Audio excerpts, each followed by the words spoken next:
영적 리더십 오늘 12번째 시간, 오늘은 리더의 함정입니다. 리더의 함정.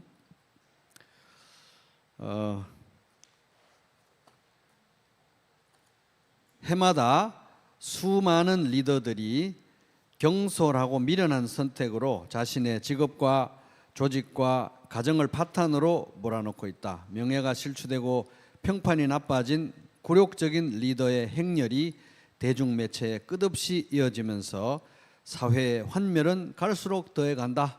이런 우리가 뉴스를 보면 정치인들이 부도덕으로 넘어지는 것, 목사들이 또 존경받던 영적 지도자들이 넘어지는 것, 이거 우리 많이 보고 어떻게 그럴 수가 있나 충격받았던 일들이 한두 번이 아니고 계속 이어지고 있다는 것입니다. 그래서 오늘 이제 12과의 목적은 영적 리더들이 넘어지고 영적 리더를 실패하게 만드는 가장 일반적인 문제들 10가지 함정을 살펴보는 것입니다. 그것은 교만, 성적인 죄, 냉소, 탐욕, 나태, 과민함, 영적 무기력, 가정을 소홀히 하는 것, 행정 부주의, 장기 집권 이런 게 하나씩 살펴보도록 하겠습니다. 첫 번째는 리더의 함정. 첫 번째 이분이 이제 짚어주는 것 교만입니다. 교만. 그래서 그 이제 유인물의 첫 번째 문장에 보면은 교만은 리더에게 최악의 적이라고 할 수 있다. 그래서 이 영적 리더십 헨리 블랙크비 이 저자는 하여튼 리더의 함정 중에 제일 큰 문제가 교만이다. 이렇게 짚어주고 있습니다. 교만의 위험성. 왜 교만이 위험한가? 교만은 멋있는 표현으로 포장되거나 위장이 가능하다는 거예요. 위장이 여러 위장된 형태로 나타날 수 있다. 확연히 눈에 띄는 것도 있고 좀 더 미묘한 것도 있지만 리더의 성공에 치명적 독소가 되기는 모두 마찬가지다. 하나님은 일단 기본적으로 교만한 사람을 쓰지 않기 때문에 그렇습니다. 이 교만은 제가 이렇게 보니까 인간 죄성의 저 밑에 뿌리 근처에 있는 것 같아요. 아주 깊은 죄의 뿌리 근처에 있는 죄의 모습입니다. 그래서 겸손해 보이는 사람도 엄청 교만해요.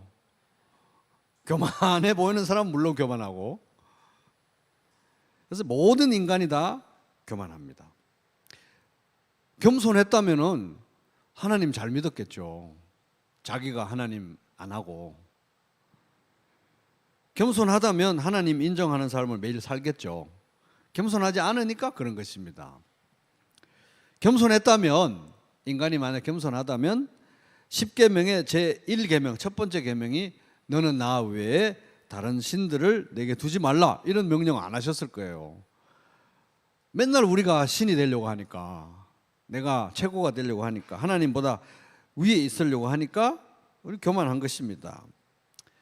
그래서 인간은 겉보기와는 달리 겸손해 보이는 사람이나 교만해 보이는 사람 할 것 없이 모두 다 스스로 자기 인생의 주인공 신이 되고자 하는 교만한 죄성을 가지고 있다 하는 것입니다.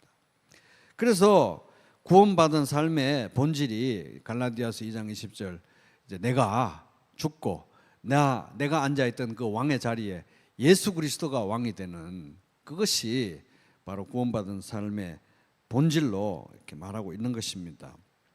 그래서 이제 교만이 바로 리더의 문제의 최고 큰 문제인데, 이제 1번 문제인데, 교만한 리더에게 나타나는 증상들을 한번 살펴보겠습니다. 그래서 여기서 이제 리더들은 목사도 될 수 있고, 우리 목자님들도 될 수 있고, 부모도 될 수 있고, 직장 상사도 될 수 있고, 사업체 오너도 될 수 있고, 하여튼 모든 부분에서 다 어떤 부분은 하여튼 우리가 리더인데, 교만한 리더에게 나타나는 증상들을 짚어봅니다. 첫 번째는 남의 공로를 가르치는 거예요. 남의 공로를 가르친다고. 그래서 그 다음 문단에 보면은 진정한 리더는 조직의 부족한 실적을 자기 책임으로 돌린다. 그래서 만약에 이제 박 목사가 진정한 리더라면, 우리 교회가 잘못되고 있고 교회가 어떠한 문제가 있다면 어디 가서 나는 정말 너무 목회 너무 잘하는데 교회를 잘못 만났나 봐. 우리 성도들은 왜 그런지 몰라. 이렇게 욕하는 건 제가 진정한 리더가 아니라는 걸 말하는 것입니다. 부족한 실적을 자기 책임으로 돌린다. 이게 진정한 리더라는 거예요. 아울러서 현명한 리더는 당연히 아래 사람들의 이 아래 사람들이라는 이 번역이 참 좀 그렇긴 한데 영어로는 그냥 팔로워, 따르는 사람, 리더와 구성원 이런 표현입니다. 이제 번역을 그렇게 해놔서 그렇지. 당연히 아래 사람들의 수고를 조직이 성공한 핵심 요인으로 인정한다. 그래서 교회가 만약에 잘 된다고 하면 박 목사가 진정한 리더라고 하면 우리 성도님들이 하나님의 은혜로 성도님들이 열심히 해서 그렇게 됐다 이렇게 말하는 거죠. 책임은 나에게, 공은 구성원들에게. 이게 리더의 모습인 것입니다. 우리 목자님들도 마찬가지도 정말 이렇게 열심히 하는데 우리 목원들은 어떻게 그렇게 안 따라주는지 몰라. 누구는 어떻고 목은 이렇게. 이건 진정한 리더의 모습이 아니라는 것입니다.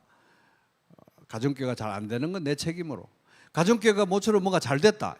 우리 다 목원들이 하나님 은혜로 이렇게 잘해서 이렇게 됐다. 이게 리더의 모습입니다. 근데 교만한 리더는 어떻게 하느냐?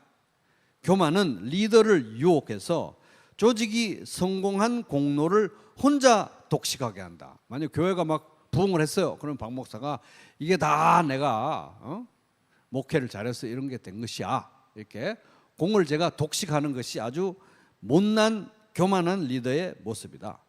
교만한 크리스찬 리더는 어디까지 가느냐 하면은 하나님이 이루신 일의 공로까지도 가르쳐야 돼. 하나님께 예배할 겨를이 없어요. 나를 높이기 위해. 이 봐라, 내가 얼마나 목회를 잘하나 이런 겁니다.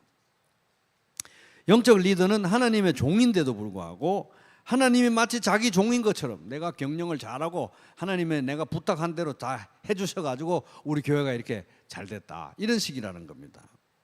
그들은 하나님보다 자기 자신에게 이목을 집중시킵니다. 정말 가증스러운 모습인 것입니다. 자, 요한복음 3장 27절 시작. 요한이 대답하여 이르되 만일 하늘에서 주신 바 아니면 사람이 아무것도 받을 수 없느니라. 우리가 받은 것 중에 하나님이 주시지 않은 게 어디 있냐는 거예요. 다 하나님께서 주신 것인데 자랑할 게 어디 있냐 하는 것입니다. 자, 두 번째, 교만한 리더에게 나타나는 증상 뭐냐 하면 배우려 들지 않는다. 배우려는 마음이 없어요. 교만한 리더, 고단 문단 보면 교만한 리더의 교만은 리더의 사고를 닫아버려. 뚜껑을 딱 닫아버리는 거예요. 내가 리더인데 내가 여기서 더 배울 게 뭐가 있냐는 거예요. 사고의 뚜껑을 딱 닫아버린다는 것입니다. 교만 때문에 성공에 필요한 통찰을 지닌 사람이 우리 부평교회는 나밖에 없어요. 이렇게 생각한다는 것입니다. 그래서 주변에 현명한 조언의 귀를 막는다. 내가 다 아니까 그거 자꾸 가르치려 들지 마십시오. 이렇게 한다는 겁니다.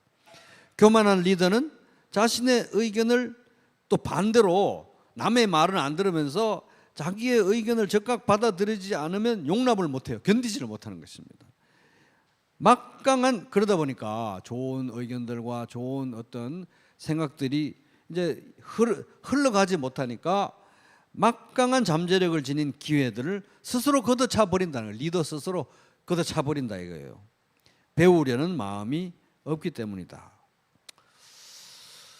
아무리 재능이 뛰어나고 머리가 좋은 리더라도 배우려는 마음이 없으면 실패는 기정사실이다. 그래서 이제 우리 교회에서 교회를 예를 들면 저도 박 목사도 정신을 바짝 차리고 맨날 자기가 설교한다고 우리 교회는 내가 맨날 설교하고 가르치니까 내가 제일 많이 아니까 배울 게 없다고 더 이상 여기서는 이렇게 마음 먹으면 안 되는 것이고 또 우리 가정에서 자녀를 교육할 때도 또 뭐 교육부에서 애들을 가르칠 때도 가정교회에서 목원들을 이끄실 때도 직장에서 사업장에서 자기 비즈니스에서 사람들과 관계할 때도 내가 지금 배우려는 마음이 있는지 없는지를 살펴보면 내가 교만한 리더인가 아닌가를 볼 수 있는 것입니다. 심지어 자식들한테도 배울 게 있다는 거예요. 점점 더 많이 나이가 들수록. 그래서 교만한 리더는 배우려 들지 않는다. 그래서 잠언 18장 2절에 보면 미련한 사람은 명철을 좋아하지 않으면, 미련하면 명철을 더 좋아하고 지식을 더 좋아하고 더 배우려고 해야 되는데 아이러니가 미련한 사람은 명철을 좋아하지 않는다. 지혜를 배우려고 하지 않는다는 거예요. 오직 자기 의견만을 내세운다. 잠언 18장 2절 세 번역. 역설이죠, 그죠? 미련할수록 더 배워야 되는데 반대라는 것입니다. 자, 교만한 리더의 세 번째 증상, 내 힘으로 다 된다고 생각한다. 그래서 이게 얼핏 제목을 읽으면 난 그런 사람 아니에요 이러기 쉽잖아요. 근데 곰곰이 자기 자신을 들여다보잖아요.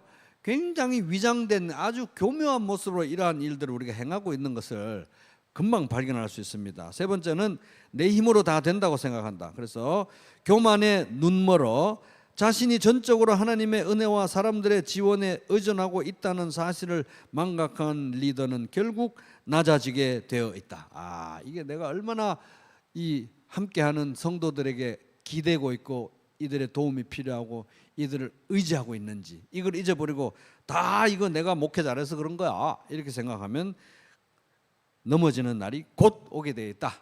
모든 삶의 영역에서. 그 다음 교만은 성공한 리더를 노린다. 그래서 우리 옛날에 삶을 변화시키는 가르침 그 책 공부할 때 하워드 핸드릭스 교수님이 지으셨잖아요. 그분은 명언, 진짜 요즘으로 하면 명언 제조기인데 그분이 그랬어요.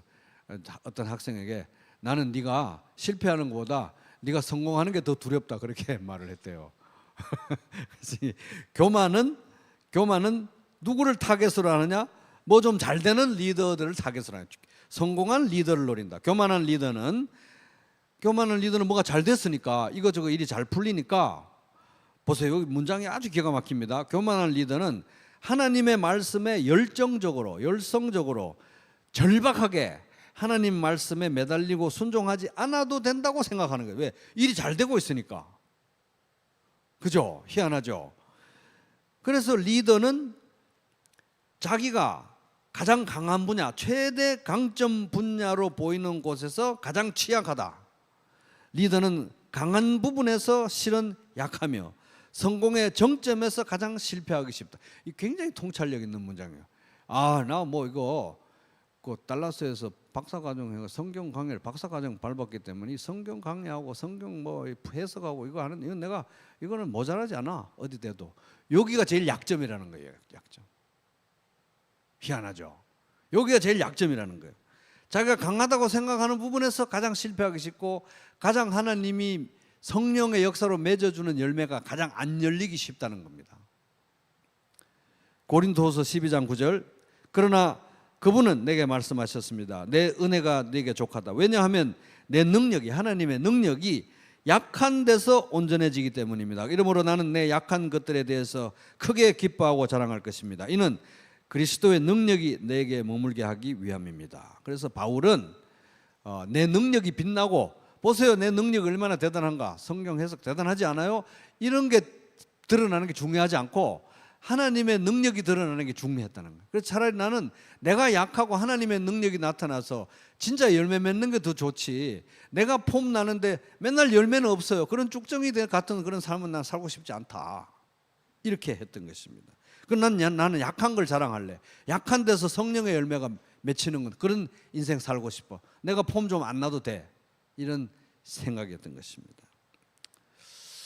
근데 이제 참 그 반대로 되게 많죠.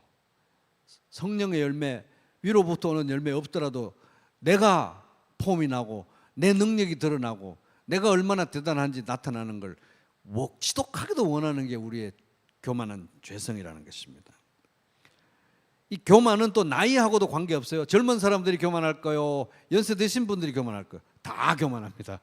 그래서 여기 이제 그 다음 문단 보면은 젊은 리더들은 아직 경험을 통해 배운 바가 없기에 자신만 믿는 덫에 빠지기 쉽다. 그러니까 이제 쉽게 말하면 호랑이 이 3살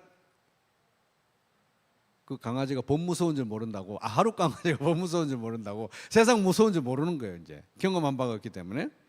그 다음에 그러나 마땅히 물정을 알만한 나이든 리더들도 자만의 함정에 빠지기 쉽기는 마찬가지다. 그래서 나이와 관계없다. 나이 성별에 관계없이 인간은 다 교만하다. 겸손해 보여도 교만하고 교만해 보여도 교만하고.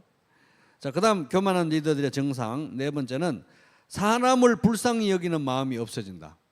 인정사정 없어지는 거예요.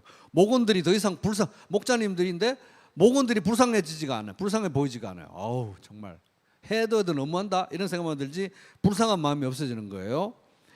리더의 삶에 교만이 뿌리 내리는 것을 알려주는 확실한 징표는 구성원들을 더 이상 불쌍히 여기지 않는 것이다. 리더가 사람들의 고생에 무심하다면 그것은 교만으로 마음이 둔해졌다는 것을 의미한다.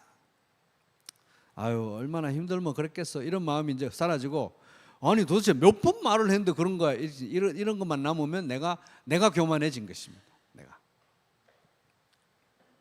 그래서 바울은 에베소 교회 장로들에게 그 밀레도에서 바닷가에서 작별 인사, 눈물로 작별 인사할 때 내가 모든 겸손과 눈물로 주를 섬겼고 유대 사람들의 음모로 시련도 많이 당했습니다. 자기 리더십의, 영적 리더십의 최고 첫 번째 가치가 겸손이라고 바울이 말하는 거예요. 그러면서 말합니다.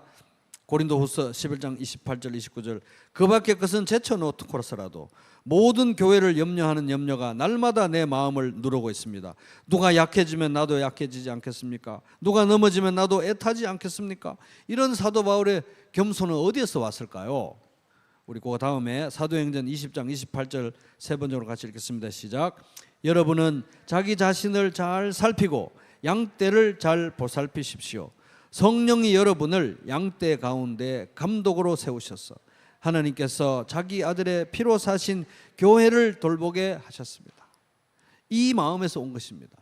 내가 맡아 있는 우리 목원 한 명 한 명, 우리 주일 학생, 우리 청소년, 또 우리 청년 한 명 한 명, 이 사람들이 예수님께서 피로 사신 한 영혼 소중한 양인데, 내가 뭐라고, 내가 어디 믿을 데가 어디 있다고 나한테 왜 맡기셨나? 나는 아무것도 아닌데, 와 너무 엄청난 자격을 주셨구나, 이런 감지덕지한 마음이 있었기 때문에 예수님과 그 십자가와 그 피로 사신 영혼의 가치를 보았기 때문에 그가 내가 주님의 이 목장에 보더콜리 양치기 개로 내가 부르심을 받았구나, 이게 너무너무 감사하다. 오늘도 열심히 내가 이 큰 목자의 휘파람 소리에 내가 미친 듯이 달려가면서 양들을 몰고, 하여튼 말 잘 들어야 되겠다, 너무너무 감사하다, 이런 마음이 되는 것입니다. 그러니까 이제 겸손은 나는 아무것도 아닌데 주님이 피로 사신 사람들을 맡겨주셨다는 감격이 있으니까 겸손한 것이죠.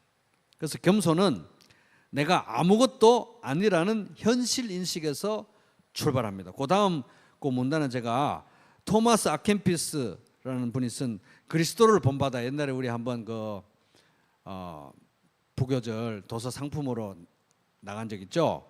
그 책에 있는 부분을 제가 발췌해 왔습니다. 거기 보면 이런 얘기가 있어요. 내 아들아, 네가 기도해서 은혜를 받았거든. 그 은혜를 드러내지 말고 은혜를 받았다고 해서 자고 스스로 교만해지지 않으며 그 은혜를 대단하게 생각하거나 많이 떠벌리지 말고 도리어 네 자신을 보잘것없는 존재로 생각해서 겸손히 낮추고 은혜를 받을 자격이 없는 사람이 은혜를 받은 것으로 여겨서 두려워하는 것이 더 유익하고 안전하다. 그래서 뭐 응답 받았다, 이것도 이루어지고 저것도 이루어지고 이것도 성취돼서 참 좋다, 이렇게 떠벌리고 다니는 것보다 오히려 더 우리 영혼에 더 유익한 것은 이렇게 보잘것없는 나에게 하나님이 이런 은혜를 주셨구나, 이런 것을 낮은 마음으로 감사하고 두려워하는 게 더 영혼에 유익하다, 이런 얘기를 하고 있습니다. 그래서 결론적으로 교만하면 넘어지기 쉽다는 거예요. 잠언 16장 18절 시작. 교만은 패망의 선봉이요 거만한 마음은 넘어짐의 앞잡이니라. 그래서 교만은 우리를 넘어지게 하고, 교만은 또 죄예요. 교만해도 되고 안 해도 되고 이게 아니라 교만은 죄입니다. 죄. 교만이 죄라는 가장 대표적인 성경 구절 잠언 8장 13절 시작. 여호와를 경외하는 것은 악을 미워하는 것이라. 나는 교만과 거만과 악한 행실과 패역한 입을 미워하느니라. 그래서 이제 잠언이나 시편이나 이런 건 이제 전반부와 후반부가 대꾸를 이루는데, 그 전반부 보면 보세요. 악을 미워한다고 해놨잖아요, 하나님이. 후반부에 나오는 건 그 악이 예를 들면 어떤 것이냐, 이런 거라는 거예요. 그 중에 대표적인 게 바로 교만이라는 것입니다. 교만은 죄입니다. 자, 영적 리더를 실패하게 하는 이제 함정, 첫 번째는 교만이었고, 두 번째는 성적인 죄입니다. 성적인 죄. 여기 이분은 이제 뭐 성적인 죄 해놨지만 이제 뭐 우리 이번에 그 상품으로 나갈 책 중에 하나 존 파이프 목사님이 쓴 돈, 섹스, 권력 이 세 가지. 이 가장 대표적인 우리를 중독되게 만들고 우리를 빠져들게 만들고 우리를 넘어지게 만드는 가장 대표적인 죄들이잖아요. 돈과 성과 권력. 그래서 돈을 탐하면 속물이 되고 권력을 탐하면 괴물이 되고 또 성이나 이런 쾌락을 탐하면 중독자가 되는 거예요. 그래서 이제 그런 대표적인 죄 중에 이제 리더들이 저지르는 대표적인 죄, 성적인 죄 이분이 꼽아놨습니다. 교만이 그다음 문단 리더의 가장 교활한 아주 미묘한 교활한 함정이라면 성적인 죄는 가장 악명 높은 함정. 아주 유명하다는 거예요. 다윗 때부터 그랬다는 것입니다. 다윗 때부터 그죠? 해마다 끝없이 이어지는 섹스 스캔들의 사회는 몸을 움츠린다. 리더는 자기 삶에 적극적 예방책을 세워 이 함정을 피해야 한다. 그래서 이제 이 성적인 이제 나는 이제 뭐 나이도 뭐 얼마 했고 이제 뭐 이제 그 성적인 이제 빠질 염려도 없고 뭐 이러지 말고 항상 깨어서 이 예방책을 세워서 거룩한 삶을 살아야 된다는 거예요. 그래서 성적인 범죄에 빠지지 않을 수 있는 실제적인 조언들 몇 가지 주는데 첫 번째가 책임 감시자를 두라. 감시자를 옆에 항상 두라. 리더에게는 서로 투명하게 내보일 수 있고 자기를 얘기할 수 있고 자신의 책임을 감시해 줄 수 있는 좋은 동력자, 친구가 필요하다는. 그래서 우리가 가정교회가 이렇게 중요한 겁니다. 가정교회 생활 열심히 하잖아요. 죄를 지을 확률이 확 떨어지는 거예요. 가정교회 생활 열심히 하면. 고립이 되면 죄를 지을 확률이 높아지지만 가정교회 생활 열심히 하면 죄를 지을 확률이 툭 떨어지는. 그럼 목자들에게는 또 동역자 그룹이 또 필요하죠. 목자 모임이 중요한 것입니다. 초원 모임이 중요한 거예요. 초원지기들은 또 초원지기 모임이 중요한 것입니다.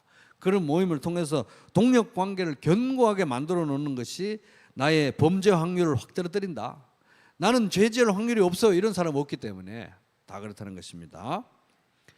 자, 두 번째 이 성적인 범죄에 빠지지 않을 수 있는 두 번째 이 예방책 자신의 경고에 귀 기울인다. 그래서 여기 고단 문답 보면 리더는 자신이 남에게 하는 경고를 자기 스스로 먼저 들어야 된다. 남에게 말하기 전에 자기 스스로 그걸 먼저 들어야 된다는 거예요. 넘어진 목사치고 이 성적 타락으로 넘어진 목사들 치고 교인들에게 평소에 성적 부도덕의 위험성을 경고하면서 거룩하게 살라고 뭐 말만 그렇게 하지 않았던 사람이 없다는 거예요. 다 말했다는 거예요. 중요한 거 다 알고 다 말했다는 것입니다. 리더는 스스로에게 속아서 자신의 상황만은 다르다고 믿는다. 나는 안 그럴 거야. 우리 성도들은 다 조심을 바짝 시켜야 되는데 나는 괜찮아. 이런 걸로 인해서 넘어진다는 것입니다. 영적 리더는 다른 사람들 못지않게 나도 자신도 도덕적 실패의 면역성이 없음을 알아야 한다. 그래서 자기가 리더십 포지션에 있으면 구성원들에게 끊임없이 말하고 거룩한 삶을 삽시다 여러분 말해야 되지만 자기에게 제일 먼저 말해야 된다는 거예요. 예외가 아니기 때문에. 그 다음에 또 예방책 결과를 생각하라. 똑똑한 리더는 늘 성적인 죄의 비참한 여파를 너덜너덜해지는 그 비참한 상태를 결과를 미리 생각해보는 습관을 길러야 돼요. 이게 얼마나 어마어마한 불장난인가. 그래서 제가 잠언 6장 32절부터 세 번역으로 읽어드리겠습니다. 한번 들어보세요. 남의 아내와 간음하는 사람은 생각이 모자라는 사람이다. 똑똑한 인간이 아니고 모자라는 사람이다. 자기 영혼을 망치려는 사람만이 그런 일을 한다. 그는 매를 맞고 창피를 당할 것이니 그 수치를 절대로 씻을 수 없을 것이다.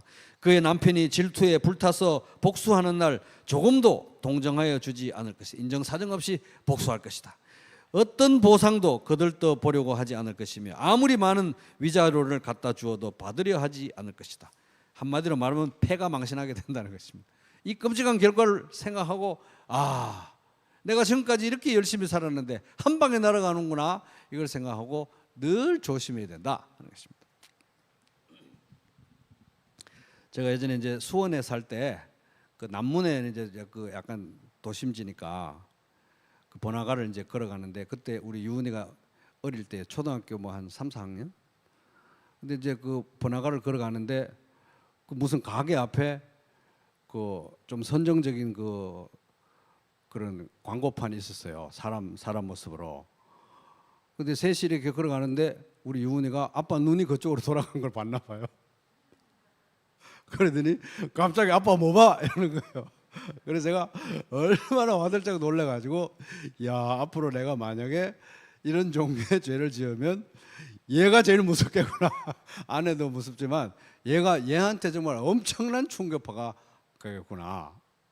그래서 이제 섬찟하다는 생각을 했습니다. 그러니까 이제 이게 패가 망신이라는 걸 늘 생각하고 있어야 된다는 것입니다. 나는 예외다 이런 생각을 하지 말고 나도 늘 이 문제에 대해서 언제든 넘어질 수 있다는 생각을 해야 된다는 것입니다. 자, 그다음 예방책 건강한 습관을 기르라. 그래서 건강한 습관은 뭡니까? 이제 평소에 이런 걸 이제 정해 놓는 거예요. 아, 배우자가 아닌 이성과 단둘이 만나거나 돌아다니는 거나 밥을 먹는 거나 이런 거 안 하겠다. 그다음에 평소에 건강한 부부 관계를 잘 갖고 나야 이런 문제에 빠지지 않을 수가 있다 하는 것입니다. 그다음에 또 예방책 기도하고 스스로 기도도 해야 돼요. 주여 제가 시험에 우리 또 예수님이 가르쳐 주셨잖아요. 우리를 시험에 들게 하지 마시옵고 또 다만 악에서 구하시옵소서. 매일 기도하라고 가르쳐 주셨기 때문에 우리 스스로도 항상 기도해야 돼요. 시험에 들게 하지 마시고 제가 오늘 죄에 넘어지지 않게 해주시고 하나님 지켜주세요. 악한 사람들로부터 마귀의 악한 계획으로부터 저를 지켜주십시오. 저는 늘 넘어지기 쉽습니다. 이렇게 스스로도 기도할 뿐만 아니라 기도를 부탁해야 됩니다. 그래서 가정교회 식구들끼리 서로 기도하고 목자님들끼리 좋은 모임에서 서로 기도하고 넘어지지 않도록. 박 목사가 만약에 교회에서 부평교회에서 넘어지면 제일 아마 외형적으로는 제일 충격이 크겠죠. 근데 저뿐만 아니라 우리 뭐 성도님들 누구라도 넘어지면 교회가 큰 충격을 입습니다. 그러니까 우리가 서로 정신을 차리자고 이렇게 얘기하고 기도해 주세요. 어디 출장 가면 기도해 주세요. 이렇게 기도해야 되는 것입니다. 그래서 나는 뭐 그런 거 이제 그런 거 없어요. 이러지 말고 항상 기도해 달라고 서로 기도해야 되는 것입니다. 누구누구 형제님, 누구누구 자매님을 시험에 들게 하지 마시고 다만 그를 악에서 구하시옵소서. 이번 출장길에 뭐 이번 어디 가는 길에 구해 주십시오. 이렇게 기도해야 되는 것입니다. 특별히 또 이거를 가족들한테 기도를 부탁해야 돼요. 배우자들에게, 아내에게, 남편에게 여보 내가 거룩한 삶을 살 수 있도록 기도해 주세요. 이거는 뭡니까? 나도 언제든지 넘어질 수 있다는 걸 인정하고 기도 부탁을 하는 거예요. 그죠? 그래서 기도 부탁해야 되는 것입니다. 그리고 그걸 기도 부탁할 수 있는 영적인 믿음직한 동력자들, 내가 약한 걸 얘기할 수 있는 동력자들이 너무너무 필요하다. 그래서 우리 공동체 생활이 정말 중요한 거죠. 그래서 우리 그 맥체인 성경 읽기표라고 있는데 이 19세기의 유명한 스코틀랜드 목사님 맥체인 목사님 이분이 뭐라고 했냐면 나의 청중이 자기 목회하니까 나의 청중 우리 교회 교인들이 나에게서 가장 원하는 것은 뭐냐? 바로 나의 개인적인 거룩함이다. 그래서 제가 이제 목회하면서 부평교회 성도들에게 줄 수 있는 최고의 선물은 나 자신이 거룩한 삶을 사는 것입니다. 목자님들이 가정교회 식구들을 위해서 할 수 있는 최고의 것은 기발한 묘기를 부려가지고 어마어마한 실적을 내는 게 중요한 게 아니고 일단 가장 중요한 것은 나 먼저 거룩한 삶을 사는 거예요. 성령 충만한 삶. 그게 제일 중요한 것입니다. 부모가 자식에게 해줄 수 있는 제일 중요한 거 뭐겠습니까? 거룩한 삶을 사는 거예요. 성령 충만한 삶을 먼저 사는 것입니다. 그게 제일 중요한 우선순위라는 것입니다. 그래서 요한계시록 3장 8절 빌라델비아 교회가 유일하게 칭찬만 받은 교회인데 볼지어다 내가 네 앞에 열린 문을 두었으되 능히 닫을 사람이 없으리라. 내가 네 행위를 아느니 네가 작은 능력을 가지고서도 내 말을 지키며 내 이름을 배반하지 아니하였도다. 하나님 우리에게 원하시는 거는 박 목사가 부평교회에서 가서 부평교회에서 목회하니까 큰 교회를 이루라, 큰 건물을 지어라, 유명해져라, 반드시 그렇게 해라. 이걸 원하시는 게 아니고 작은 능력이든 큰 능력이든 받는 것만큼 가지고 충성을 다하면서 하나님의 이름을, 예수 그리스도의 이름을 배반하지 말라. 거룩한 삶을 살아가는 거예요. 이게 제일 중요한 거예요. 충성이 곧 성공이다 하는 것입니다. 충성이 곧 성공이다. 그래서 주님 우리에게 큰 능력을 원하는, 큰 실적을 원하는 것이 아니라 충성을 원하시고 특별히 거룩한 삶, 충성된 삶을 원하신다. 그러니까 큰 교회를 이루라, 위대한 사람이 되어라, 직장 생활에서 끝내주는 인간이 되어라, 이게 아니라 내가 거룩하니 너도 거룩하라, 이걸 명령하실 뿐인 것입니다. 그게 이제 우리 인생의 평가 기준이죠. 왜? 예수님이 우리 인생을 평가하시는 분이니까 그 평가 기준에 맞춰서 우리가 살아야 되는 것입니다.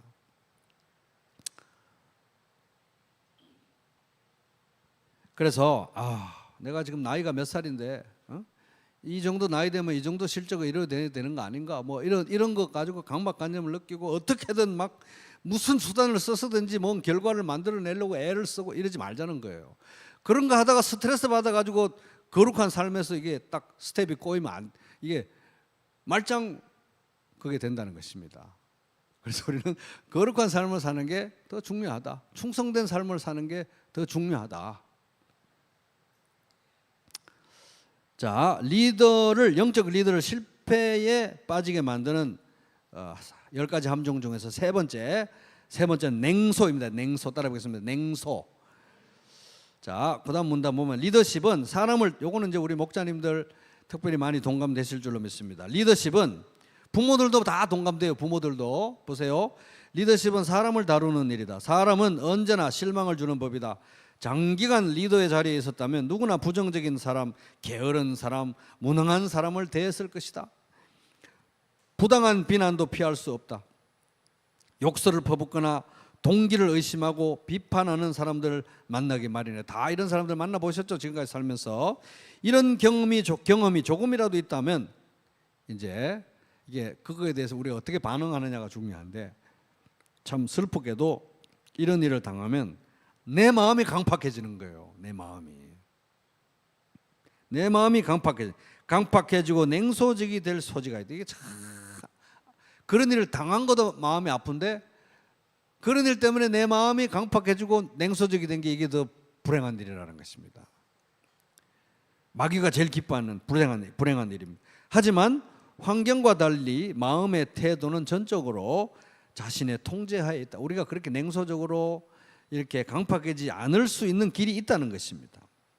그 다음 리더가 조직에, 그래서 이제 우리는 그런 사람들이 있다는 걸 알고 주님을 바라보면서 아까 이제 바울과 같은 태도로 피로 사신 양들이니까 그런 태도로 우리가 우리 리더십의 자리에 임하고 냉소적인 이 태도를 가지게 되면 리더십에서 우리가 실패를 하게 되는 거니까 냉소적인 태도로 우리가 빠지지 않고 긍정적인 태도, 리더십의 긍정적인 희망찬 태도를 견지하는데 우리가 힘써야 된다는 거예요.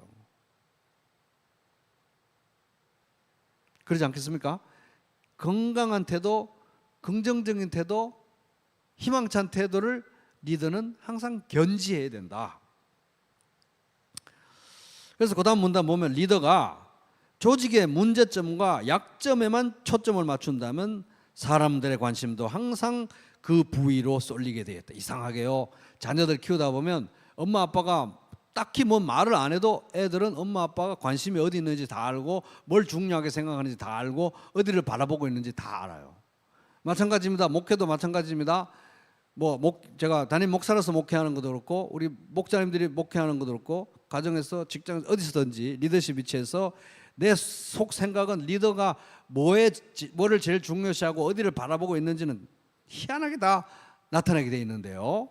여기 보면은 리더가 조직의 문제점과 약점에만 초점을 맞춘다면 사람들의 관심도 항상 그 부위로 쏠리게 돼 있다. 제가 만약에 목회를 하면서 우리 교회 참 성도들이 어떻게 그 성도는 막 이렇게 생각하고 우리 교회는 이렇게 문제가 안 되고 이렇게 만약에 겉으로는 와서 맨날 좋은 얘기 하겠죠 제가.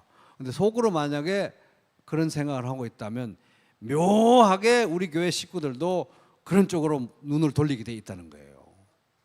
목자님이 아우 가정교회 목회하면서 우리 목은 누구는 그렇고 이게 문제고 저 사람은 저게 문제고 이 문제래 가지고 되는 게 없다고 이제 이렇게 만약에 보고 있으면 끝으로 아무리 좋은 얘기라도 이게 다 보이게 돼 있다는 거다. 다 리더가 보는 것을 구성원들도 보게 돼 있기 때문에. 그래서 이거 부모가 보는 것을 애들이 보는 것처럼, 그래서 리더가 건강하고 긍정적이고 이런 희망찬 태도를 견지하고 주님을 바라보면서 주님이 주시는 희망을 바라보고 있는 그 상태가 굉장히 중요하다고 하는 것입니다.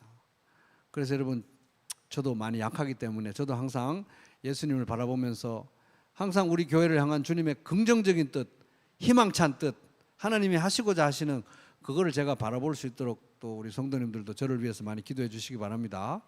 그리고 또 목자님들을 위해서 또 기도해 주시기 바라요. 우리 목자님이 긍정적인 태도를 가지고 우리 목원들이 이렇게 애를 먹이지만 늘 우리들의 긍정적인 장점을 바라보면서 희망을 가지고 기도할 수 있도록 주여 우리 목자님을 붙들어 주시옵소서, 이렇게 기도해야 되는 것입니다.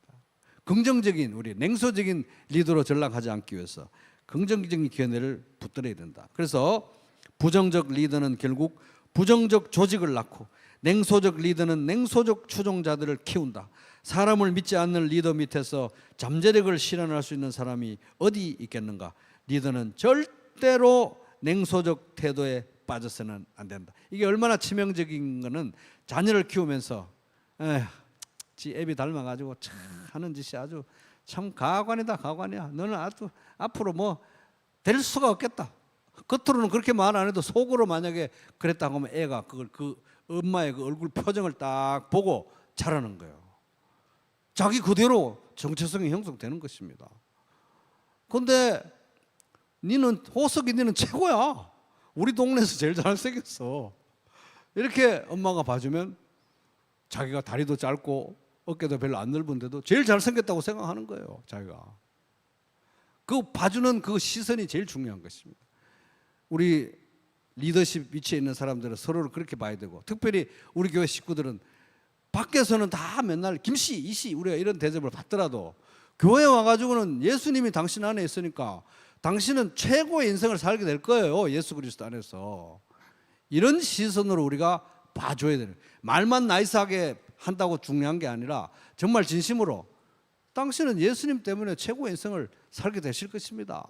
이렇게 우리가 이제 봐줘야 되는데 기도 많이 해야 되겠죠. 그래서 이제 우리가 그런 눈으로 한번 봐줄까요? 옆 사람 한번 그런 눈으로 한번 봐보세요. 한번 싹 그렇게 아무 말 하지 말고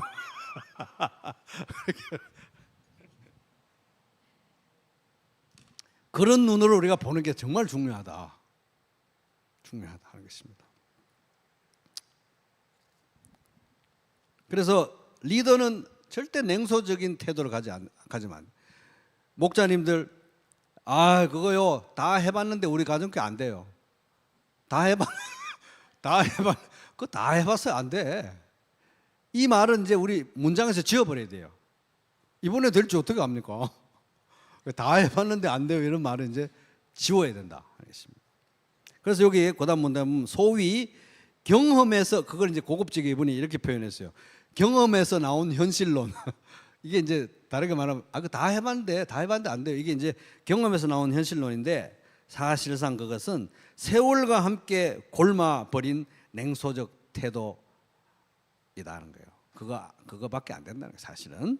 그 다음 영적 리더의 냉소적 태도는 두말할 것도 없이 그의 마음이, 이게 냉소적 태도는 우리가 냉소적 태도 그거 다 해봤는데 안 돼요 이렇게 말하는 거는, 대부분 사람들이 그렇게 말할 때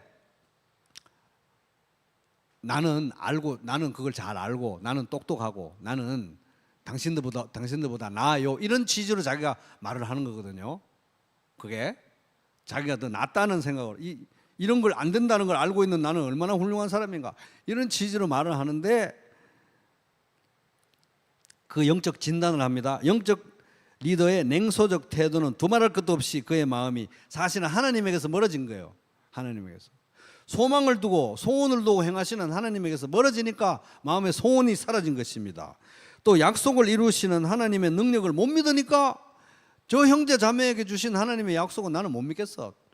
저 형제 자매의 인생을 합력해서 선을 이루시고 최고로 만들어 주실 거 나는 못 믿겠어. 이거밖에 안 된다는 거예요. 크리스천 리더가 미래에 대해서 긍정적이고 낙관적인 태도를 가져야 할 이유는 얼마든지 있다. 찾으면 얼마든지 있다는 거예요. 왜? 우리는 만왕의 왕을 섬기는 사람들이기 때문에 그렇다는 것입니다. 그래서 우리는 왕 같은 제사장으로서 빛과 소금과 같은 리더로서 우리는 다른 사람들은 다 그 사람에 대해서 그 사람 터서 안 돼. 희망이 없어 그 사람은. 이럴 때에도 우리는 끝까지 예수 그리스도를 믿고 사랑이 뭡니까? 바라고 믿고 참아내는 거잖아요. 바라고 믿고 참아내는 것. 다른 사람들은 다 아니라고 할 때 다른 사람은 다 아니라고 해도 엄마만 아빠만 바라고 믿고 참아내면서 넌 괜찮아 할 수 있어. 괜찮아 라고 말하면 견딜 수 있는 것처럼 우리 리더들은 그런 자리에 있어야 되는 것이고 부모들은 그런 자리에 있어야 되는 거예요. 목자들은 그런 자리에 있어야 되고 선생님들은 그런 자리에 있어야 되고 박목사도 그래야 되고 그런 것입니다. 자, 리더를 넘어지게 만드는 실패하게 만드는 함정. 네 번째는 탐욕입니다. 탐욕. 그 다음 문단 크리스찬은 돈이 최고가 아니라고 배운다. 인생에서 가장 중요한 것은 하나님의 뜻에 순종하는 것이기 때문이다. 현명한 리더는 돈의 노예가 되지 않고 오히려 돈을 사용해서 하나님께 영광을 돌린다. 그래서 이제 십계명 마지막에 10번째 거 내 이웃의 집을 탐내지 말라. 내 이웃의 아내나 그의 남종이나 그의 여종이나 그의 소나 그의 낙이나 무릇 내 이웃의 소유를 탐내지 말라 말씀하십니다. 골로새서 3장 5절 그러므로 땅에 속한 지체의 일들 즉 음행과 더러움과 정욕과 악한 욕망과 탐욕을 죽이십시오. 탐욕은 우상 숭배입니다. 탐욕이 뭡니까? 나에게 주어진 것에 만족하지 않고 하나님 부족해요. 다른 사람하고 끊임없이 자기를 비교하면서 저 사람은 쟤는 내 친구 쟤는 서울대 갔는데 왜 저는 못 갔습니까? 쟤는 연봉을 이렇게 버는데 왜 저는 이렇게 버나요? 내 친구 쟤는 뭐 아파트 몇 평을 사는데 나는 왜 이런 겁니까? 이웃의 것을 탐내고 비교하는 것은 그걸 탐심이라고 하는데 탐심은 왜 우상숭배냐? 내가 하나님 자리에 있기 때문에 하나님 저에게 필요한 만큼 이만큼이니까 제 지시사항대로 이만큼 주세요. 저에게 주어진 은혜는 부족합니다. 하나님 이 점에 대해서는 불합격 더 주세요. 그러니까 하나님 자리에 있는 거니까 우상숭배죠. 자, 그 다음 영적 리더를 실패하게 만드는 10가지 함정 중에 5번째 나태입니다. 나태. 근데 여기 이제 우리 책에는 나태라고 돼 있는데 여기 영어 원서를 보면은 멘탈 레이지니스 이래가지고 이게 사실은 이게 막 정신적 게으름을 주로 이제 얘기를 하고 있어요. 정신적 게으름을 얘기하고 있습니다. 정신적 나태를 얘기하고 있습니다. 그래서 그다음 문단 보면 이게 뭔 얘기냐 하면은 문제 해결. 리더는 문제를 해결해야 되는 사람이잖아요. 문제 해결은 리더십의 필수적인 기능이기 때문에 리더는 지적인 부분을 채우기 위해서 늘 공부해야 된다. 늘 공부해야 된다는 거예요. 우리가 계속 성장해야 된다는 것입니다. 누군가를 가르쳐야 되고 누군가를 인도해야 되고 누군가의 문제에 대해서 조언해 줄 수 있는 위치가 바로 리더인데 그러려면 내가 계속 성장해야 되는 거예요. 훌륭한 리더는 배움의 끝이 없다. 그래서 우리 교회 성도님들 이렇게 비블리온 상공부 해가지고면서 막 숙제하면서 수요일 날 나오시고 너무 귀하신 거예요. 진짜 너무 저도 뭐 수업 준비하는 게 쉽진 않지만 우리 성도님들이 나오셔가지고 저녁에 이렇게 듣고 계시는 거 너무너무 감사하고 참 귀하다는 그런 생각이 듭니다. 참 귀하다는 취지로 한번 옆 사람에게 박수 한번 쳐주겠습니다. 참 귀하십니다. 이제 한 번만 더 남은 거예요. 한 번만. 그래서 이제 정말 이제 귀하시고요. 그래서 리더는 늘 배운다. 늘 배워야 되는 거예요. 그래서 핸드릭스 교수님이 거기에 다음에 뭐라고 썼습니까? 만일 오늘 성장을 영적 성장을 뭔가 배우고 변화하고 성장하는 이 성장을 멈춘다면 내일 가르침을 멈춘다. 내가 내일 누군가를 가르칠 자격을 박탈당한다 하는 것입니다. 그래서 우리는 끝까지 변화하고 끝까지 성장해야 되는데 주님이 우리의 숨을 거두가는 그 순간까지 우리는 변화하고 성장해 나가야 된다. 여러분 그렇게 다짐하시죠? 네, 꼭 그렇게 되시기를 바랍니다. 자, 그래서 이제 우리는 리더에게 우리 성도님들 부평교회 성도님들은 1년에 2번 비블리온 상봉부 하니까 기본적으로 2권 또 상반기 하반기 부교절 지내면서 상품으로 또 2권 가니까 또 2권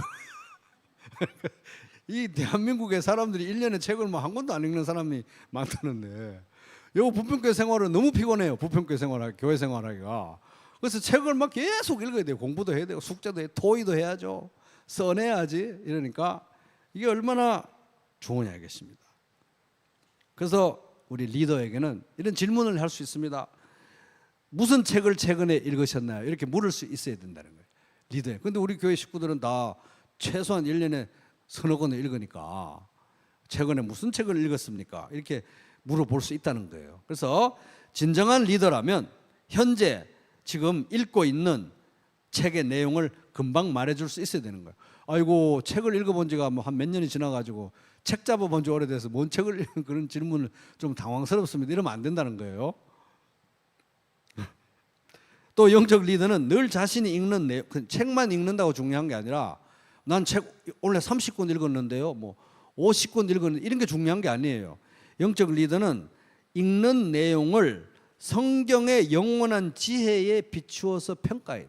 말씀에 비추어서 이걸 통합적으로 소화할 수 있어야 돼요. 그건 뭡니까? 단순히 읽는 게 아니라 생각을 해야 돼요. 그 리더는 생각을 해야 되는 것입니다. 리더라면 반드시 생각하게 돼 있어요. 자기가 진짜 사랑하는 사람들을 이끌 때는 생각하지 말라고 해도 생각합니다. 안 그렇습니까? 부모가 자식을 키울 때 내 자식은 나처럼 살게 하지 말아야지. 꼭 가르치고 잘 배워서 성공하게 만들어진, 만약에 이런 목표를 가지고 어떤 리더십을 행사한다고 생각하잖아요. 그러면 생각하지 말라고 해도 생각해요. 어떻게 해야 어떤 뭐 학교를 들어가게 하고 뭐 어떻게 생각 다 하잖아요. 그러니까 영적 리더는 생각을 할 줄 아는 사람이에요. 그래서 책을 읽는 것뿐만 아니라 그거를 하나님 말씀에 비추어서 이걸 융합을 시키면서 이게 지금 하나님 말씀에 비추면 이게 뭐다? 이렇게 생각을 하는 게 매우 중요한데, 생각하는 게 사람들이 이 생각하는 걸 굉장히 싫어해요. 우리 뇌가 생각을 굉장히 싫어합니다. 그렇기 때문에 여기 보면 아까 멘탈 레이지니스, 정신적 게으름을 조심해야 된다. 리더들은 계속 부지런히 생각을 해야 되는 거예요. 리더는 부지런해야 되는 것입니다. 특별히 정신적으로 부지런해야 돼요. 아우, 골치 아파 그런 거 나한테 얘기하지 마세요 이러면 안 된다는 거예요. 부지런히 생각할 줄 알아야 된다. 아울러서 성령의 인도를 받아서 생각하면서 이 사회의 최신 유행이 아니라 하나님의 영원한 진리에 근거해서 판단을 해나갈 줄 아는 사람이어야 된다. 그래서 영적 리더는 하나님과, 이게 이런 지혜가 어디서 얻어지느냐, 하나님과 의미 있는 시간, 말씀을 보고 묵상하는 하나님과의 개인적인 의미 있는 시간을 보내면서 우리 가정교회는 어떻게 해야, 가정교회를 위해서 기도하는데 여러분 아무 생각도 없이, 가정교회를 위해서 기도하는데 아무 생각도 없이 그렇게 기도하면 안 된다는 거예요.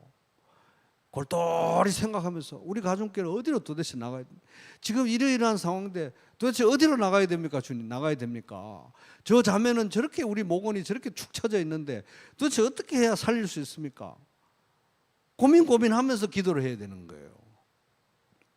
주일학교도 마찬가지고 청소년, 하여튼 이 영적 리더로서 우리는 고민하면, 우리 자식 키울 때 다 고민하면서 기도하듯이 이 영적인 일에 대해서도 도대체 이걸 어떻게 해야 될지 정말 막막합니다. 아무 생각 없이 그러면 안 된다는 거예요. VIP를 위해서 기도할 때도 저렇게 뺀질거리면서 교회를 나누는데 어떻게 해야 될까요? 고민하면서 기도를 해야 된다. 이게 멘탈 레이지, 정신적 나태에 빠지면 그런 생각을 안 해요. 리더가 생각을 안 하잖아요. 그러면 안 되는 것입니다. 그래서 자꾸 생각을 해야 되는 거예요. 인도를 구해야 되는 것입니다. 그래서 이제 내가 가정교회 목자로서 내가 목자를 잘하고 있느냐, 내가 영적 리더로서 리더십을 잘하고 있느냐, 이거를 딱 비춰보려면 내가 내 가정교회가 하나의 가게라고 생각합니다. 내가 운영하는 가게라고 생각해요. 내가 운영하는 식당이나 내가 운영하는 뭐 조그마한 가게라고 생각하면, 내가 내 가게를 내가 우리 가정교회 목회하듯이 이런 식으로 하면 내 가게는 몇 달이나 버틸 수 있을까, 이걸 생각해 보면 내가 목자를 잘하고 있는지 못하고 있는지 금방 알 수 있는 것입니다. 자기 가게면은 생각하죠. 이게 물건 진열을 여기 놔둬서 될지 안 될지, 이 가게 바깥을 어떻게 해야 될지, 손님이 들어올 때 내가 어떤 모습으로 맞아야 될지 생각하는 것입니다. 생각하고 안 되는 건 기도하고 또 기도하고 하는 거예요. 그래서 이 정신적인 게으름에 빠지면 이 리더가 굉장히 문제가 심각해진다 하는 것입니다.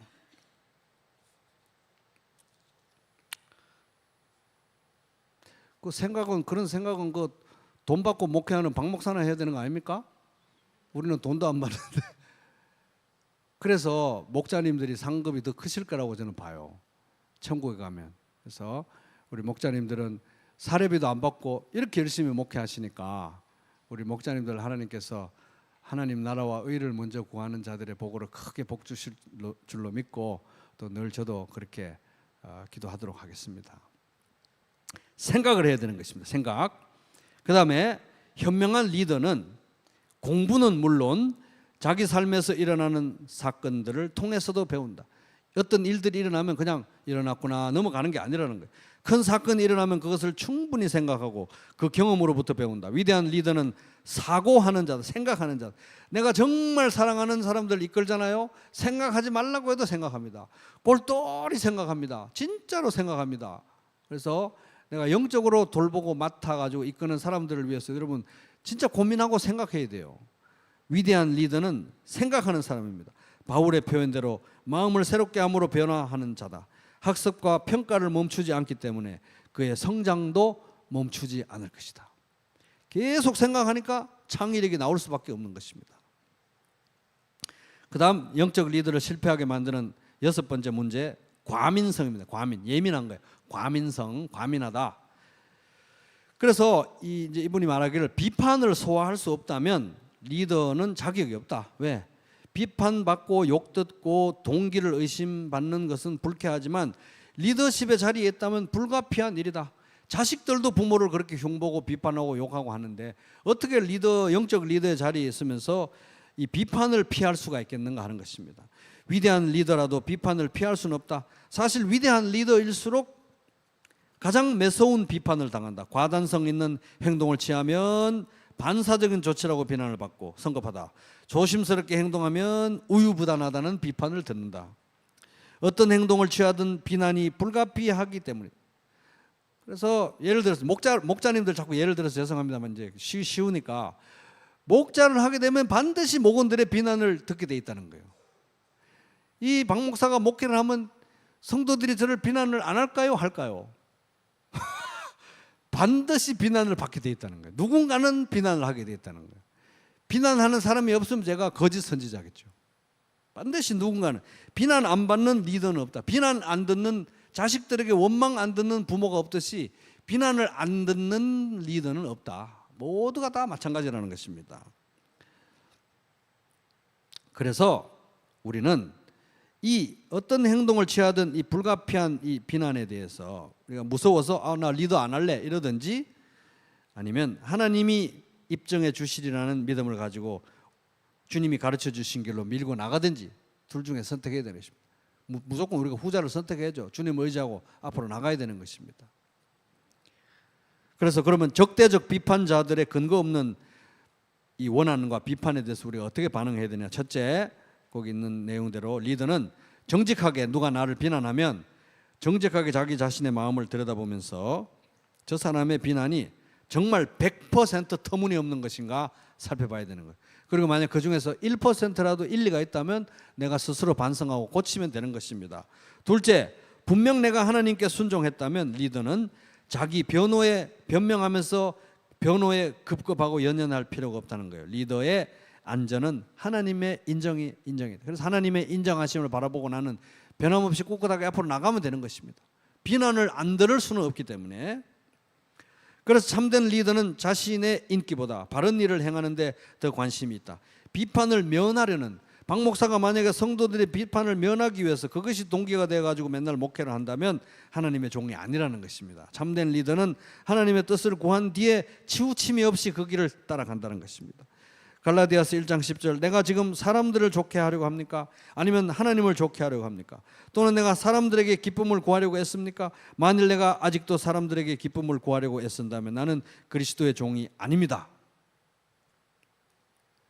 그 다음 문단, 영적 리더는 비판을 바른 시각으로 바라봐야 된다. 비판은 반드시 있다. 요거는 이제 비판은 반드시 있다. 요거는 이제 리더의 입장에서 비판은 반드시 되게 중요한 것 같아요. 비판은 반드시, 한번 따라해 보겠습니다. 비판은 반드시 있다.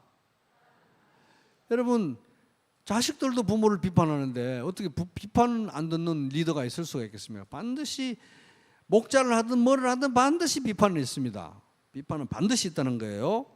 그리고 비판은 안 아픈 게 아니에요. 반드시 상처를 남깁니다. 그러나 비판 때문에 자신을 향한 하나님의 소명에서 벗어나, 나 비판 듣기 싫어서 이제 그만둘래, 이러면 안 된다는 거예요. 그만두려는 유혹에 굴복하기 전에 하나님께서 맡기신 일을 다시금 되새겨야 한다. 방해나 고생이나 희생이 아무리 커도 그것이 인생을 향한 하나님의 소명을 없이 하지는 못한다. 하나님의 뜻 밖에 살면서 사람들의 인정을 받는 것보다 하나님의 뜻 안에 살면서 비난 듣는 것이 낫다는 것입니다. 그래서 사람들이 한 명도 나를 비난 안 하는 그런 삶을 살까, 이런 생각은 일찌감치 포기해야 된다는 거예요. 자, 일곱 번째 함정은 영적 무기력입니다. 따라해보겠습니다. 영적 무기력. 그래서 그 다음 문단 보면 리더의 역할은 일이 되게 하는 것이다. 일을 막 하는 거죠. 그래서 일을 이루려는 열정 때문에 하나님을 만나는 수동적 일을 밀쳐둘지도 모르다. 여기 참 진짜 놀라운 인사이트예요. 리더는 막 능동적으로 움직이면서 일을 해야 되는 사람인데, 이 사람이 무슨 뭐 영원히 어디서 에너지가 샘솟는 사람이 아니기 때문에 어딘가 충족을 받아야 되잖아요. 공급을 받아야 되는데, 그게 어디서 공급을 받냐면 가장 수동적인 일을 통해서 공급받는 거예요. 수동적인. 그게 바로 하나님과의 만남 속에서 수동적으로 내가 은혜를 받는 시간이 내가 충전받는 시간이다. 재무장되는 시간이다. 영적 무기력에서 벗어나는 시간이라는 거예요.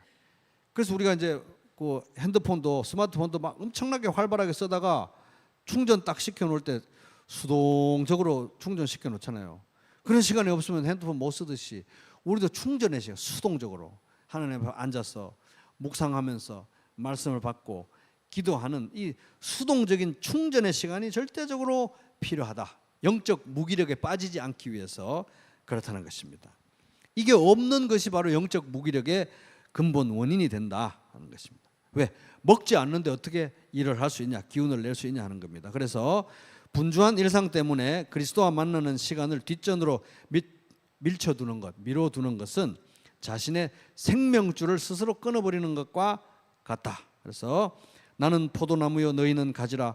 그가 내 안에 내가 그 안에 거하면 사람이 열매를 많이 맺나니 나를 떠나서는 너희가 아무것도 할 수 없습니다. 예수 그리스도 안에 거하는 거, 수동적으로 충전되는 시간이 너무너무 귀하다. 서두르지 않고 조용하게 차분하게 예수 안에 거하는 이 시간이 너무 중요하다. 서두르지 말고 하나님과 함께 보내는 시간은 귀하다. 그 자리를 대신할 수 있는 이 충전의 방식은 없다 하는 것입니다. 자, 영적 리더를 실패하게 만드는 10가지 함정 중 8번째, 가정을 소홀히 하는 겁니다. 가정. 리더는 리더십의 책임과 가정에 대한 헌신 사이에서 균형을 이루어야 된다. 균형. 저는 가정이 중요하기 때문에요, 교회 사는 거 그거 저거 못합니다. 이래가지고 가정 때문에 교회 뭐 영적인 일 하는 거 전부 다 차단하고 가정만 생각하면 안 된다는 거예요. 그래도 교회 일이 너무 중요해요. 맨날 교회예요. 애들하고 놀 시간도 없고 아내하고 뭐 배우자하고 어디 갈 시간도 없고 시장 보러 갈 시간도 없고 교회 이러면 안 된다는 거예요. 균형을 이뤄야 된다는 것입니다. 균형. 그래서 그 한국 장로교회 굉장히 큰 어른으로 여겨지는 고 박윤선 목사님이라고 하는 분이 계신데, 이분의 딸이 지금 연세가 적지 않습니다. 이분의 딸이 이제 목사의 딸이라는 책을 썼어요. 거기 보면은 이렇게 존경받던 대단한 목사님인데, 거기 보면 이제 그 엄마, 이제 그 사모님, 아내를 뭐 가정 폭력했던 얘기, 뭐 하여튼 뭐부터 시작해서 이제 그 은혜가 가정에서 이렇게 일관되게 행해지지 않았다는 내부 폭로를 이렇게 책을 썼어요. 아버지 다 돌아가시고 나서. 이런 일이 우리에게는 반복되면 안 된다는 것입니다. 저에게도 그렇고 우리 모든 분들에게도 다 마찬가지입니다. 그 책에 나오는, 나중에 읽어보시면 알겠지만, 빌리 그레이엄 목사님도 1949년에 로스앤젤레스에서 열심히 전도 집회를 막 8번 8주차에 걸쳐서 쫙 수만 명이 모이는 전도 집회를 하고 있는데, 어느 날 8주차에 이 처형 부부가 어떤 아기를 데려왔더래요. 그래서 얘 누구예요? 했더니 당신 딸입니다 그러더래요.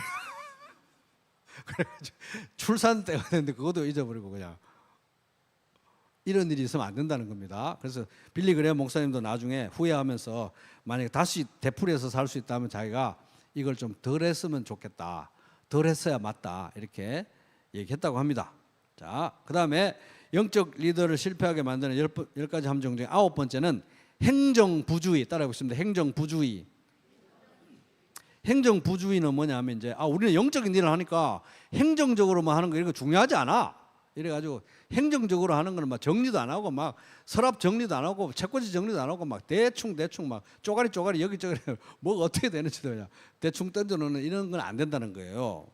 행정부주의는 뭐와 같으냐? 국토 순회에 나선 사람이 나는 목적지는 알아요. 천국 가는 거 압니다. 그리고 나는 진짜 지금 현재 위치 나 죄인이라는 것도 다 알아요. 목적지와 자기 위치는 다 아는데 정작 연료와 엔진 오일을 살피는 데는 소홀히 해서 계기판에 경고등이 깜빡거리고 후드 밑에서 이상 소리가 나는데도 그냥 막 몰고 가는 거하고 똑같다는 거예요. 그래서 리더십의 핵심을 2가지 단어로 요약하면 사랑과 소통이라고 그랬잖아요. 사랑과 소통. 행정에 해당되는 행정적인 절차는 이 공동체 안에서 소통의 방식이에요. 개인적으로 1대1 관계에서 우리가 거기서 대충 한 2-3시간 뒤에 만나다 개인적으로 그렇게 할 수 있지만 공동체 안에서는 모두가 알아듣는 약속의 어떤 방식이 소통의 방식이 있는데 그게 행정이라는 것입니다. 행정. 그러니까 리더십의 제일 중요한 걸 2단어로 요약하면 사랑과 소통인데 이 행정은 바로 사람이 여럿 모이는 공동체의 고유한 소통 방식인 거예요. 약속된 소통 방식, 소통의 흐름의 방식을 이제 행정적으로 우리가 하는 것입니다. 굉장히 중요하다는 거예요. 목적지만 하면 됐지. 차에서 엔진이 썩든지 말든지 그냥 가면 돼. 이게 아니라는 거예요. 그래서 공동체 안에서 행정적인 절차는 여러 사람이 소통하는 방식이기 때문에 행정 소홀, 행정 부주의는 뭘 말하느냐? 소통을 하지 않겠다는 얘기가 되는 것입니다. 그래서 그 다음에 조직의 내부의 붕괴를 막으려면 리더는 최소한 2가지 일에 아주 능숙해야 되는데 바로 갈등 해결과 의사소통이다. 그래서 조직 내부에, 공동체 내부에, 그래서 가정교회 안에서도 회계 보는 사람 정확하게 회계 보고 뭐 하는 사람 정확하게 뭐 보고 몇 시에 만나기로 했으면 정확하게 만나고 이렇게 뭐가 딱딱딱 정리되고 이렇게 해야지 두루뭉술하게 그냥 그때가 가서 보면서 그냥 하자는 식으로 이렇게 하면 안 된다는 거예요. 그런 것들이 다 소통의 흐름을 차단시키고 문제를 만들어내는 갈등의 요인들이 되기 때문에 그래서 리더는 의사소통의 이 흐름을 잘 길을 터야 되는 거예요. 잘 항상 정비를 해야 되는 거예요. 이 의사소통이 지금 우리 교회 안에 잘 흘러가고 있나? 흐름이 막히지 어디에서 막혔나 안 막혔나 항상 정비를 해야 되는 거예요. 그러다가 이제 이 의사소통의 이 교통이 어디 막히고 딱 문제가 생기면 교통 정리를 하는 게 바로 리더가 해야 돼요. 집안에서 애들이 싸워요. 그럼 교통 정리를 누가 해야 됩니까? 부모가 해야죠. 부모가 자식들이 싸우는데 교통 정리를 안 해주면 부모가 아니죠. 교통 정리를 해야죠. 리더는 교통 정리를 해줘야 되는 것입니다. 급하게 교통 정리할 거는 급하게 교통 정리하고 야무지게 교통 정리할 거는 야무지게 교통 정리하고 이 일을 다른 사람에게 미루면 안 된다는 것입니다. 그래서 갈등 해결, 의사소통의 흐름을 잘 정비하는 것이 중요하다. 조율해 놓는 것이 중요하다. 그런데 그 의사소통의 흐름이라는 것도 여러 사람이 모인 공동체이기 때문에 일관성과 지속 가능성이 있어야 돼요. 이번에는 이렇게, 다음에는 이렇게, 올해는 이렇게, 내년에 저렇게 하면 어쩌자는 거야 이렇게 되니까 항상 일관성 있게 지속 가능하게 이렇게 다듬어 놓는 것이 매우 중요하다. 소통이 절반이기 때문에 그렇습니다. 그 다음에 리더를 실패하게 만드는 10번째 함정은 따라하겠습니다. 따라할 것도 없고 이건 장기 집권의 문제. 이거는 이제 리더십 교체에 관한 내용입니다. 그래서 이 책에 보면 환영 받을 때 떠나라, 박수 칠 때 떠나라 이제 그런 얘기 하는데 박수 칠 때 떠나야 되니까 나도 이제 목자 그만둬야 되겠다. 이게 이렇게 적용하시면 안 되고요. 여기 이제 이 사람이 주로 얘기하는 건 이제 어떤 조직의 탑 리더, 대표 리더의 교체에 관한 얘기를 하는 것입니다. 그래서 그다음 문단 보면은 리더의 약점은 여기 이제 저도 목회를 하면서 이제 조심해야 되는 거죠. 리더의 약점은 이게 회사도 그렇고 어디서든 다 마찬가지입니다. 맡고 있는 공동체와 조직체의 리더는 다 이런 유혹에 빠집니다. 리더의 약점은 자신의 정체성을 직위와 연결시켜 본다는 것이다. 그래서 박 목사가 이렇게 하고 저렇게 하는 것은 저의 능력으로 뭐 내가 이렇게 탁월하니까 하는 것이 아니라 하나님이 부평교회 담임 목사 자리에 꽂아 놓으셨기 때문에 하는 거예요. 자리가 사람을 만든다고 하나님이 이 자리에 놓으셨기 때문에 하는 일들이고, 이 자리는 어떤 사람으로도 대체될 수 있는 것입니다. 그래서 이 자리는 이 자리가 곧 나고 내가 곧 이 자리야, 이렇게 되면 이게 문제가 된다는 것입니다. 그래서 조직의 대표라는 직위에 따르는 신망과 영향력을 흠모한 기로, 이게 내가 자리고 자리가 내다, 이렇게 하는 그걸 이제 정체성과 직위를 연결시키고 동일시하게 될 때 이제 조직의 변화에 필요가 있음에도 불구하고, 모두가 다 알고 있는데도 불구하고 자기 혼자만 모르는 경우가 생길 수 있다. 그 다음, 영적 리더는 자신의 특권보다 조직의 유익을 앞세워야 하기 때문에 자신이 계속 리더로 있는 것이 조직에 유익한지 해로운지 하나님께 물어야 한다. 똑똑한 리더는 조직의 징표를 보고 떠날 때를 안다. 그런데 우리 교회 목자님들은 지금 가정교회가 분가가 돼야 목자를 뭐 그만두든지 뭐 분가를 하든지 하는데, 가정교회는 이 상태에서 목원들도 없으니까 주님이 목숨을 주시는 날까지 하시는 거예요. 열심히 건강을 주시는 날까지. 그래서 이걸 뭐 떠날 때를 알아야 된다 뭐 이런 거, 이게 그런데 막 적용하시면 안 됩니다, 목자님들.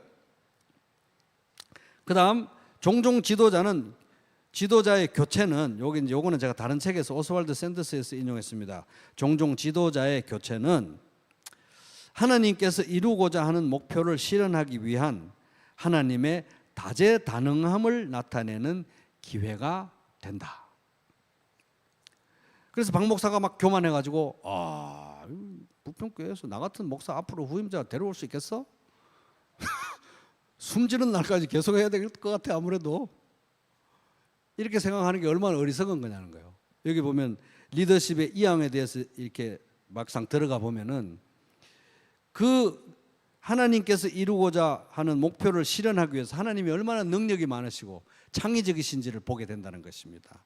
하나님께서 주도권을 쥔 어떤 일에서 하나님의 자원은 무진장하다. 박 목사 아니라도 부평교회 열심히 목회할 사람 천지라는 것입니다. 무진장이다. 하나님은 재능이 적을지라도 완전히 하나님께 사용되기를 원하는 사람을 취할 것이고, 그들에게 하나님이 전능하신 능력으로 그들의 부족을 채워주실 것이다. 그렇습니다. 그래서 이제 이분이 이제 오스왈드 샌더스는 고린도전서 1장 26에서 29절을 인용하면서, 우리 중에 잘난 사람이 누가 있습니까? 우리들은 다 사회에서 무시받는 종류의 사람들이 아닙니까? 그런데 이 세상에서 지혜 있는 자들을 하나님께서 부끄럽게 하시려고 우리를 들어서 하나님의 자녀들로, 복음의 전도자들로 삼으시지 않습니까? 이렇게 이제 얘기하는 것입니다. 그래서 이제 마지막으로 이제 10가지 이 함정을 살펴봤는데, 이 함정을 피하는 길, 그 마지막 문단입니다. 무엇보다도 다음 3가지 사실을 잊지 말자. 첫 번째, 조직의 생명은 생산성이 아니라 사람이다. 그래서 여러분, 남의 가정교회는 저렇게 뭐가 맨날 잘 되고 이런데 우리 교회는 왜 이렇게 이래? 이게 중요한 게 아니고, 실적이 중요한 게 아니라 그 한 사람 한 사람이 제일 중요하다는 것입니다. 저도 목회할 때 그런 태도를 가져야 돼요. 사람이 제일 중요하다. 그다음 두 번째, 나는 이 조직이 없어서는 안 될 존재야, 이런 생각을 말해야 된다는 것입니다. 저부터도 하나님이 그 자리에 누구든 세우시면 쓰시는 거예요. 그러나 목자님들은 분가가 안 되면 열심히 계속 하시는 겁니다. 두 번째. 세 번째, 내가 조직을 위해서 할 수 있는 가장 온전하고 유익한 일은, 이게 이제 중요합니다. 이건 모두에게 다 적용됩니다. 내가 조직을 위해서, 내 가정교회를 위해서, 부평교회를 위해서 내가 할 수 있는 제일 중요한 일은 하나님과 친밀하고 생생한 관계, 거룩한 삶 사는 것이 제일 중요하다. 자식들에게 부모가 할 수 있는 최고의 선물, 거룩한 삶을 열심히 사는 것. 박 목사가 부평교회 식구들한테 제일 줄 수 있는 최고의 선물, 거룩한 삶을 사는 것. 목자님들도 마찬가지인 것입니다. 그래서 거룩한 삶을 살아가는 복된 리더들 되시기를 주님의 이름으로 축복합니다.